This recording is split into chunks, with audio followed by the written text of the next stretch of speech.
ഒടുവിൽ രാജസ്ഥാൻ റോയൽസും സഞ്ജു സാംസന്റെ അടി വാങ്ങാൻ ഒരുങ്ങുന്നു. IPLിലെ മൂന്നാം മത്സരത്തിൽ ചെന്നൈ സൂപ്പർ കിങ്സ് രാജസ്ഥാനെ അസമിലെ ഗുവാഹത്തി സ്റ്റേഡിയത്തിൽ ഈ വരുന്ന തിങ്കളാഴ്ച നേരിടും. IPL ചരിത്രത്തിൽ തന്നെ സഞ്ജു സാംസൺ രാജസ്ഥാൻ എഗെയിൻസ്റ്റായിട്ട് ഇതുവരെ കളിച്ചിട്ടില്ല. എല്ലാവരിലും കൗതുകം ഉയർത്തുന്ന ഒന്നാണ് സഞ്ജു സാംസന്റെ രാജസ്ഥാൻ റോയൽസുമായിട്ടുള്ള കളി. സഞ്ജുവിനെ സഞ്ജുവാക്കിയ ടീമാണ് രാജസ്ഥാൻ റോയൽസ്. ബാക്കി ഇനി എന്താണെന്ന് നമുക്ക് മാച്ച് തുടങ്ങുമ്പോൾ കാണാം. CSKയ്ക്ക് നിലവിൽ 2 ബാഡ് ന്യൂസ് ഉണ്ട്.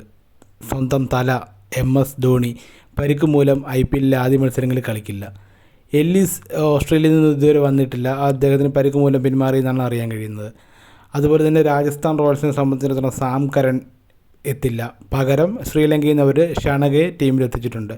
ഇനി 2 ടീമിൻ്റെയും പ്ലേയിങ് 11 നോക്കാം. ആദ്യം രാജസ്ഥാൻ റോയൽസിൻ്റെ playing 11: Yashasvi Jaiswal, Vaibhav Suryavanshi, Shimron Hetmyer, Riyan Parag, Dhruv Jurel, Ravindra Jadeja, Dasun Shanaka, Jofra Archer, Ravi Bishnoi, Tushar Deshpande, Sandeep Sharma.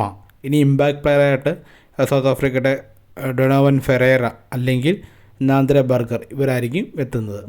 ഇനി CSKയുടെ 11ലേക്ക് വന്നു കഴിഞ്ഞാൽ Sanju Samson, Ruturaj Gaikwad, Ayush Mhatre, Shivam Dube, Dewald Brevis, Kartik Sharma, Sarfaraz Khan, Prashant Veer, Jamie Overton, Noor Ahmad, Matt Henry. Impact പ്ലെയറായിട്ട് ഖലീൽ അഹമ്മദ്. ഇതാണ് ചെന്നൈ സൂപ്പർ കിങ്സിൻ്റെ ആ ഫൈനൽ 12. വീഡിയോ ഇഷ്ടമായെങ്കിൽ ലൈക്ക് ചെയ്യുക. ചാനൽ സബ്സ്ക്രൈബ് ചെയ്തിട്ടില്ലെങ്കിൽ സബ്സ്ക്രൈബ് ചെയ്യുക.